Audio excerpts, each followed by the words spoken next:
A few years ago, 몇 년 전 저는 애리조나에 있는 우리 와드에서 성찬식을 하는 동안 인생이 바뀌는 경험을 했습니다. 성찬 기도가 예수 그리스도의 이름을 받들겠다는 우리의 의지를 표현하는 동안 성신은 저에게 예수님이 여러 이름을 가지고 계시다는 것을 생각나게 했습니다. 그러자 이런 질문이 마음에 떠올랐습니다. 이번 주에는 예수님의 이름 중에 어떤 이름을 받들어야 할까? 예수님의 이름 중 3가지가 떠올랐고 저는 그것들을 기록했습니다. 그 세 이름은 각각 제가 더 온전히 발전시키고 싶었던 그리스도와 같은 속성을 담고 있었습니다. 그 다음 주에는 이 3가지 이름에 초점을 맞추어 그에 해당하는 속성과 성품을 받아들이려고 노력했습니다. 그 이후에 저는 개인적인 예배의 일부로 계속해서 그 질문을 했습니다. 이번 주에는 예수님의 이름 중 어떤 이름을 받들어야 할까? 그 질문에 답하고 이와 관련된 그리스도와 같은 속성을 발전시키기 위해 노력하는 것이 제 삶의 큰 축복이 됐습니다. 예수님은 당신의 위대한 중보기도에서 다음과 같은 중요한 진리를 전달하셨습니다. 영생은 곧 유일하신 참 하나님과 그가 보내신 자 예수 그리스도를 아는 것이니이다. 오늘 저는 예수 그리스도의 많은 이름을 알게 될 때 받을 수 있는 축복과 권능을 여러분과 나누고 싶습니다. 우리가 누군가를 알아가는 한 가지 간단한 방법은 그들의 이름을 만드는 것입니다. 사람의 이름은 그 사람에게 모든 언어 중에서 가장 감미롭고 중요한 소리라는 말이 있습니다. 여러분은 누군가의 이름을 잘못 부르거나 이름을 잊어버린 경험이 있습니까? 아내와 저는 때때로 우리 아이 중 한 명을 롤라라고 불렀습니다. 짐작하셨겠지만 유감스럽게도 롤라는 우리 강아지 이름입니다. 결과가 좋든 나쁘든 누군가의 이름을 잊어버리는 것은 여러분이 그 사람을 잘 알지 못할 수도 있다는 메시지를 그 사람에게 전달합니다. 예수님은 사람들을 아셨고 그들의 이름을 부르셨습니다. 고대 이스라엘에게 주님은 이렇게 말씀하셨습니다. 너는 두려워하지 말라. 내가 너를 구속하였고 내가 너를 지명하여 불렀나니 너는 내 것이라. 부활절 아침 부활하신 그리스도에 대한 마리아의 증거는 예수께서 마리아의 이름을 부르셨을 때 확고해졌습니다. 마찬가지로 하나님은 조셉 스미스의 신앙의 기도에 대한 응답으로 그의 이름을 부르셨습니다. 어떤 경우에는 예수님이 당신의 제자들에게 그들의 본성과 능력과 잠재력을 나타내는 새 이름을 주셨습니다. 여호와는 야곱에게 하나님과 겨루어 승리하는 자 또는 하나님께서 승리하게 하라는 의미의 새 이름을 주셨습니다. 예수께서는 야고보와 요한에게 우레의 아들들을 의미하는 보아너라는 이름을 주셨습니다.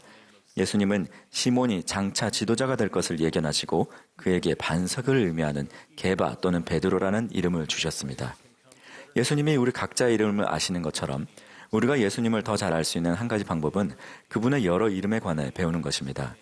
이스라엘이나 베드로라는 이름과 마찬가지로 예수님의 이름들은 그분의 사명, 목적, 성품 그리고 속성을 이해하는 데 도움이 되는 칭호가 많습니다. 예수님의 여러 이름을 알게 되면 그분의 신성한 사명과 이타적인 성품을 더 잘 이해하게 될 것입니다. 그분의 여러 이름을 알게 되면서 우리는 또한 영감을 받아 우리 삶의 기쁨과 목적을 가져다주는 그리스도와 같은 성품을 발전시켜 그분을 더욱 닮아갈 수 있습니다. 몇 년 전에 러셀 M. 넬슨 회장님은 경전 안내서에 예수 그리스도에 관한 모든 성구를 공부하셨습니다. 그런 다음 그는 청년 성인들에게 이 성구들을 똑같이 공부하도록 권유하셨습니다. 넬슨 회장님은 이렇게 말씀하셨습니다. 기도하는 마음으로 열심히 예수 그리스도를 가리키는 다양한 명칭과 직위가 여러분 개인에게 어떤 의미가 있는지를 이해할 수 있도록 예수 그리스도에 대해 모든 것을 공부하십시오. 넬슨 회장님의 권유에 따라 저는 예수님의 여러 이름을 목록으로 만들기 시작했습니다. 제 개인 목록에는 300개가 넘는 이름들이 있지만 아직도 찾아내지 못한 이름이 분명 더 많이 있을 겁니다. 예수님의 이름 중에는 오직 그분에게만 해당하는 이름도 있지만 저는 우리 각자에게도 적용되는 5가지 이름과 칭호를 나누고 싶습니다. 예수님의 여러 이름을 알아보는 동안 자신만의 목록을 작성해 보시기를 권유드립니다. 그렇게 함으로써 여러분은 예수님과 성약을 맺은 제자로서 자신이 받들고 싶은 다른 이름들과 그에 상응하는 그리스도와 같은 속성이 있음을 알게 될 것입니다. 첫째, 예수님은 선한 목자이십니다. 이와 같이 예수님은 당신의 양을 아시고 자기 양의 이름을 각각 부르시며 하나님의 어린 양으로서 당신의 양을 위해 목숨을 버리셨습니다. 마찬가지로 예수님은 우리가 특별히 가정에서 그리고 형제자매 성역자로서 선한 목자가 되기를 원하십니다. 우리가 예수님에 대한 사랑을 나타내는 한 가지 방법은 그분의 양을 먹이는 것입니다. 방황하고 있을지도 모를 양들을 위해 선한 목자들은 잃어버린 양들을 찾기 위해 광야로 가서 그들이 안전한 곳으로 돌아올 때까지 그들과 함께합니다. 우리는 선한 목자로서 지역 상황이 허락하는 한 사람들의 가정에서 성역을 베푸는 데 더 많은 시간을 보내도록 노력해야 합니다. 성역을 행할 때 문자 메시지는 개인적인 연락을 대체하는 것이 아니라 이를 강화하는 데 사용해야 합니다. 둘째, 예수님은 장래 좋은 일의 대제사장이십니다. 예수께서는 자신이 십자가에 달리시기 시간이 몇 시간밖에 남지 않은 것을 아시고 이렇게 말씀하셨습니다. 이것을 너희에게 이르는 것은 너희로 내 안에서 평안을 누리게 하려 함이라. 세상에서는 너희가 환난을 당하나 담대하라. 내가 세상을 이겼노라. 오늘날 세상이 자주 양극화되고 분열되면서 긍정과 낙관과 희망을 전하고 실천해야 할 필요성도 더욱 커졌습니다. 과거에 어떤 어려움이 있었다 하더라도 신앙은 항상 미래를 가리키며 희망으로 가득 차서 담대하라라는 예수님의 권유에 따를 수 있게 해줍니다. 기쁜 마음으로 복음대로 생활하면 우리에게 장래 좋은 일의 제자가 되는데 도움이 됩니다.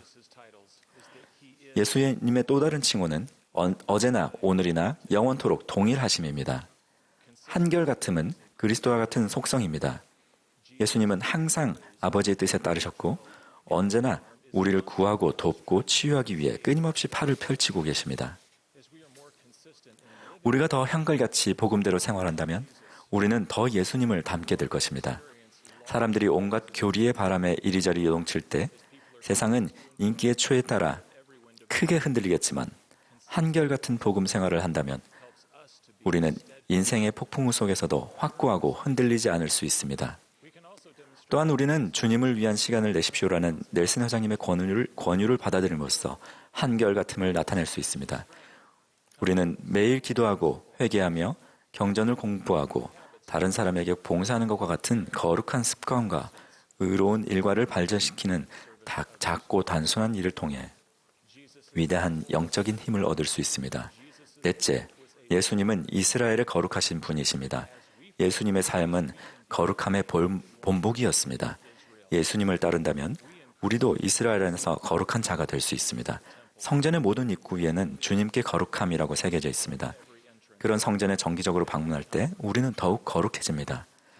우리는 성전에서 예배를 드릴 때마다 우리의 가정을 거룩한 곳으로 만들 수 있는 더 위대한 권능을 부여받고 갑니다. 현재 성전 추천서를 소지하고 있지 않은 분이 계시다면 감독님을 만나 그 거룩한 성전에 들어가거나 돌아갈 수 있도록 준비하시기를 권유드립니다.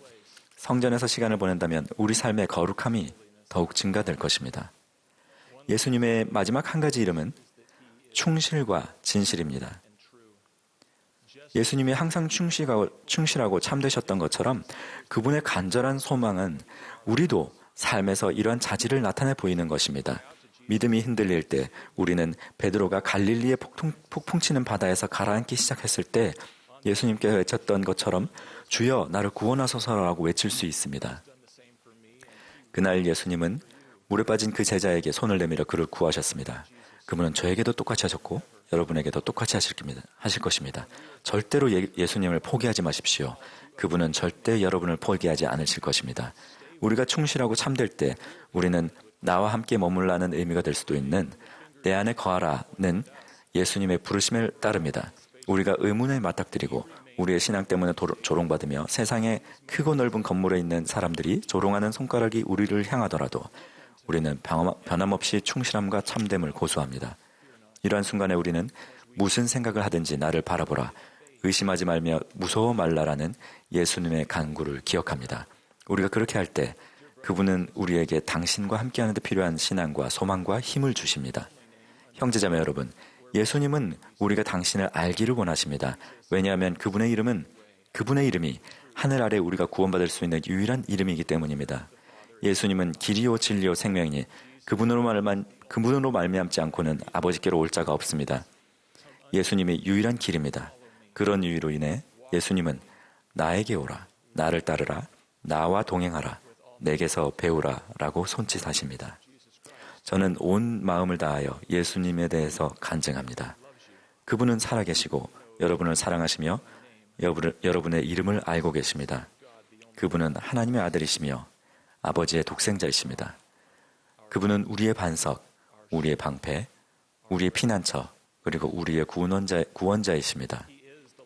그분은 어둠에 비치는 빛이십니다. 그분은 우리의 구주이시며 구속주이십니다. 그분은 부활이요 생명이십니다.